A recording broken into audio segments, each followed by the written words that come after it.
Well, I'm really excited about our guest and my surroundings today because this is a new venture for the Chatterbox on the Voices of the Foothills. I'm in a horse stable with Carol TenBroek.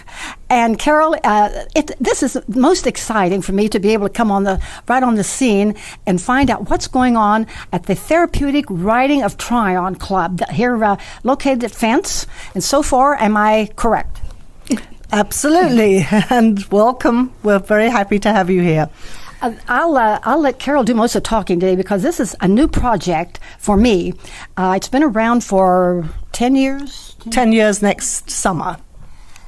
And as a result, I'm learning today, along with all of you, about this very interesting therapeutic type program that's going on here.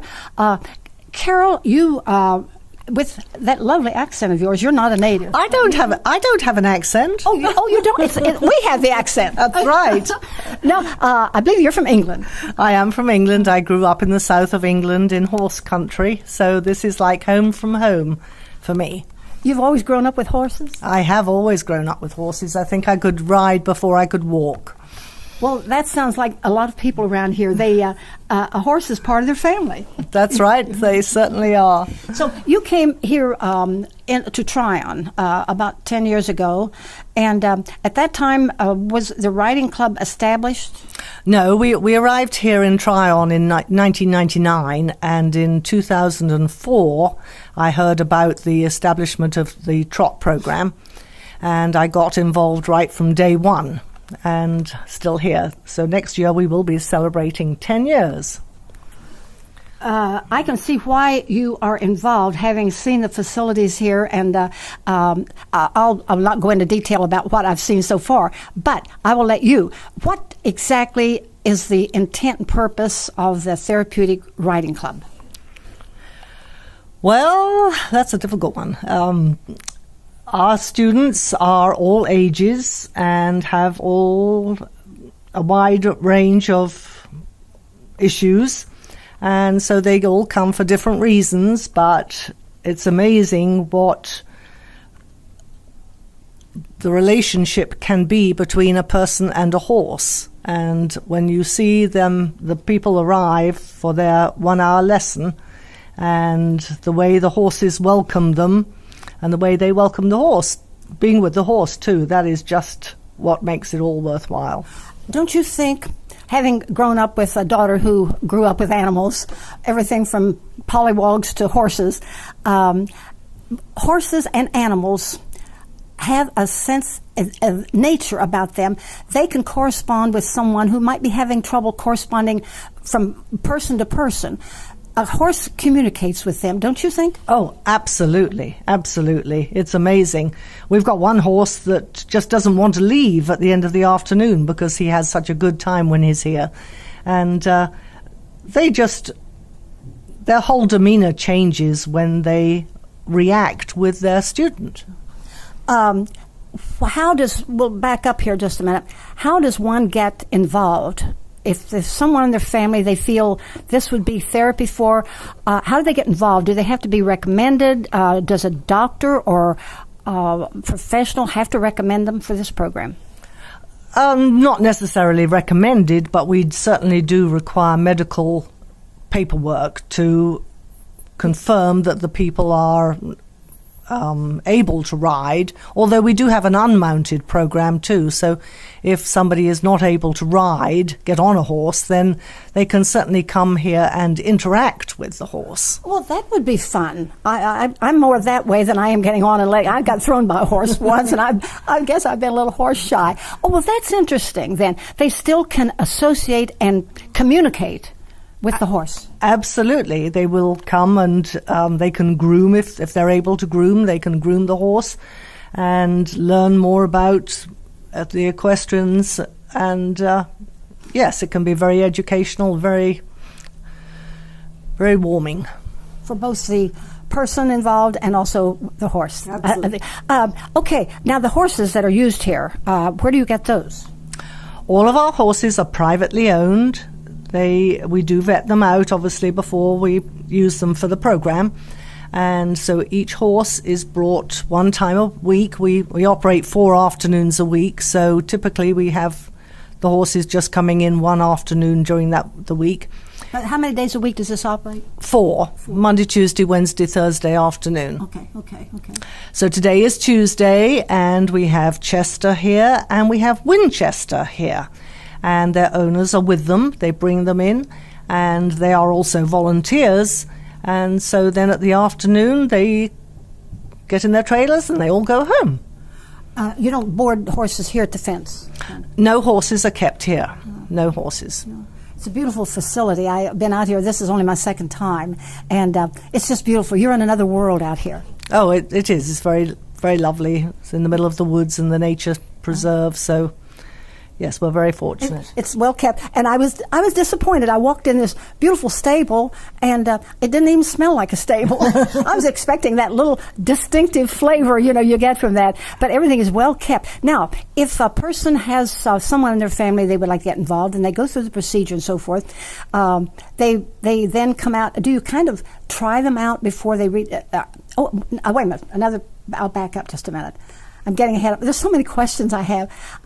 Is there a charge for this? I think that's kind of an important thing. There is a charge, but it's minimal. And if the family or the student is not able to pay for their lessons, then we do have a ridership, which is available. Oh, good.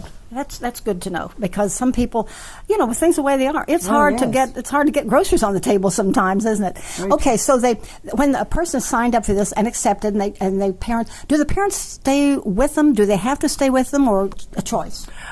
It depends. Yeah, I mean, a lot of parents will just leave their young here, perhaps, and then go off and do something else. Some will stay. That's entirely up to the parents. Uh-huh. How long does a program last?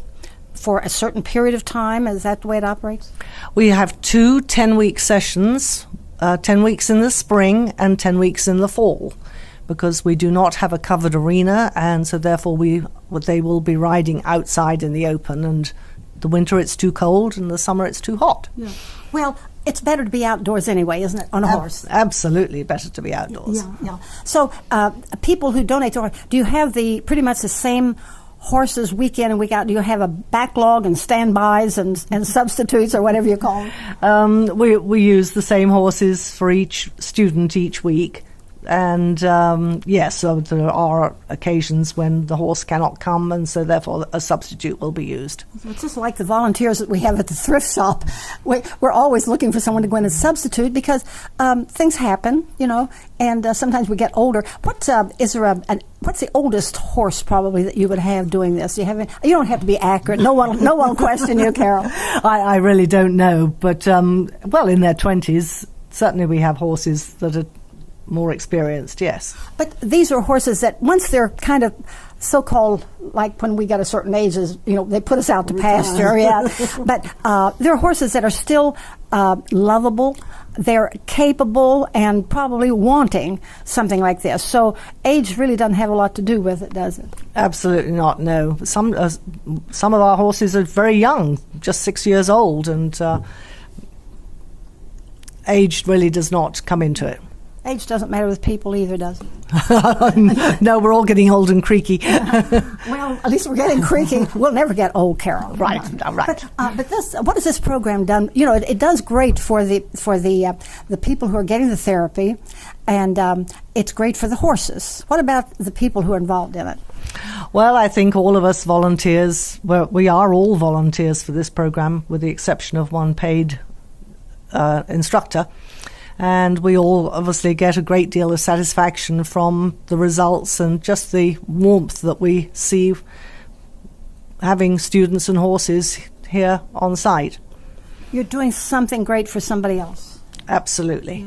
Absolutely. And I have a little thing that, I read it someplace, it's not original, but do some little something for someone else. Just one thing a day. But even if it's just making someone smile. Absolutely, that's what makes life all rewarding. What it is, yeah. Well, you came walking up the driveway out here when I was lost. I went to the wrong building, and I hope my daughter doesn't hear this, because I'm always getting lost someplace. But Anyway, when we'll get back just for a minute here. I know you're going to are you going to do a lead or something today? I mean, while you're here, or I don't know, because I'm here just to make sure that all of the volunteers arrive. And I mean, if somebody doesn't show up, then I'd jump in and help out. But I've kind of messed over one important part, and that is when the person seeking some therapy for this shows up. What do they do exactly? I mean, they do ride, but what else do they do besides that to kind of to hands-on with the horse? Well, they start off with half an hour's time in the barn, and they groom the horse. We have a set routine where they use different brushes and different movements, so that's all good therapy for them, and they clean out the horse's hooves, and then they put on the tack, and so that generally takes about half an hour before they do go out to the arena to ride. Now, you have a paid that's the only paid person on the, but you have to have someone.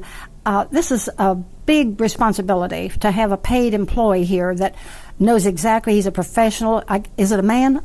No, a lady. Oh. Well, of course, women are more gentle with animals anyway. But you have to have someone that really knows what to do and when to do it and when not to do it. So that person is the one that starts in with this very, that's work intensive, grooming a horse. Well, it's not physically, it's not tiring, but it's fun. But, when you talk about cleaning a horse's hooves, how do the people doing this, how do they react to that? Oh, most of them are perfectly all right about it once they get used to what they have to do. I should tell you that every volunteer has to go through a training program before they can participate in the program, because it's very, very important that we all work on the same level and have the same routine and know exactly what everyone else is expected of everybody else. And what to do in case things don't go right. Absolutely. Very important. So do they muck out the stalls or anything like that? No, that's typically my responsibility when I'm here. Well, leave it to you to do that. But that's part of it, isn't it? There's nothing like a good smell of horse manure. That's absolutely right. We get used to that. And I missed that when I came in. You keep it very clean. But so they are taught then how to physically take care of a horse. I mean, they wash them a little bit, maybe? No, we don't wash the horses because they typically go home to be washed. That's a big job. Yes, yeah. Well, it has been done, but typically not. No, it's just the grooming and then tacking and then riding, and then when they come back, they will have to take the tack off as well and brush the horse and make sure it's clean enough for the next student or else to go home. Oh. Well, I just saw them when they went out to the arena. There you have an enclosed thing, so they didn't take them out and just start loose. There goes some of those important volunteers. But they're in a contained arena. The riders are. And now you said something about leaders and sidewalkers. Every horse has a leader, and every rider. Well, most riders have 2 sidewalkers, so that's 3 volunteers and a horse for each student. Okay. Our more experienced riders will probably not have 2 sidewalkers, but there is always somebody there with the horse. The young man on the horse, as we were coming in here, I know he didn't have sidewalkers. Jason has been riding with us for many years, and he does not need sidewalkers. So he's an independent rider now. Okay. Oh, great. So they can advance, with their knowledge of riding and that sort of thing. Oh, most definitely, yes. Mm-hmm. Oh, yes. Does anyone ever come back to you later having completed maybe 1, 2, or 3 courses, and they can come back and repeat? Oh, Jason's been here for about 8 years riding with us. He comes back every session. Oh yes. No, we love the long-term students. Do you ever have them come back that maybe aren't wanting to ride anymore, or for some reason can't ride anymore? Do you ever have them come back and express their feelings about the program? Oh, many times. Many times. We have a great deal of satisfaction hearing about past riders' experiences here. Yeah. This is kind of ongoing, and you're seeing so many lives really changed by this program, aren't you? Oh, it does makes a great deal of difference to so many people. It's really, really rewarding. Okay. Now, in the few minutes we have left, let's get down to brass tacks about supposing someone is hearing this program and they would like to get involved, okay? How do they get in touch? Whom, where, why, what, and so forth. Well, the Fence website, the Foothills Equestrian Nature Centre, has a page or several pages for the trot program, the therapeutic riding of Tryon, and on any of the Fence website links there are connections to contact us. Okay. Or else telephone Fence, and you're listed in the phone directory. Certainly we are listed. Yeah, I stopped at the main house, or the lodge. What is that? The main Fence house. The main Fence house. That's where I got lost. I stopped there because that's as far as the road went. And a kind young lady came out and showed me where to go, and showed me your car and the building I was supposed to go to, and a beautiful facility. But there's someone there most days, right? At Fence, there is somebody there Monday through Friday, morning and afternoon, yes. Okay. So if they don't have the other facility or don't want to, maybe they have questions they want to ask right away, then they can just call Fence and and maybe have the information relayed to them by some other means. Or else they will be given a contact information telephone number, yes. Okay. Well, I don't know. I hate to quit because I love sitting here in this clean stall, and you're getting a little warm, aren't you? Well, but it's nice and cool in here with the high ceiling. So I'm going to let you get back to work, Carol TenBroek, and I want to thank you for letting me come out and share this with you today. And I'm delighted to meet you. And one question I asked you before we started doing this little chit chat, and that was, this was done in England before it was done in this country. My mother was involved with riding for the disabled in England, and I used to go and join her sometimes that was back in the 60s. And so when I moved here to Tryon and found a program starting up to, that was it.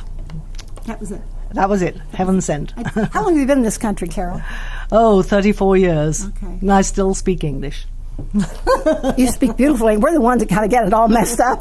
But anyway, well, I want to thank you, and perhaps we can come back. Maybe if something is going on with the Therapeutic Riding of Tryon Club, then we can contact you, because I think your husband and my family is kind of involved with the little projects here and there.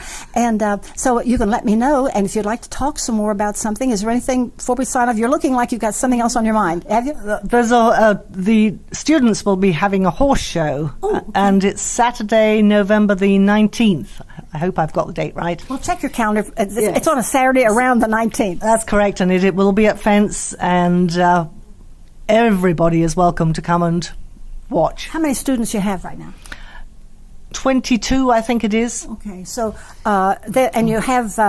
I'm going to get into more detail. We can do that another time, okay? But thank you so very much, and thank you all for listening. Let us hear from you. Let us know what you think about the program and what you're getting from the people that we have on it. We have some most interesting people in the world who live here in this little town of Tryon. And I call it's kind of a dot on the map, Carol, but it's the crossroads of the world. Absolutely. And here we have a lady from England, for instance. Thank you so very much. Thank all of you, and remember to have a great day.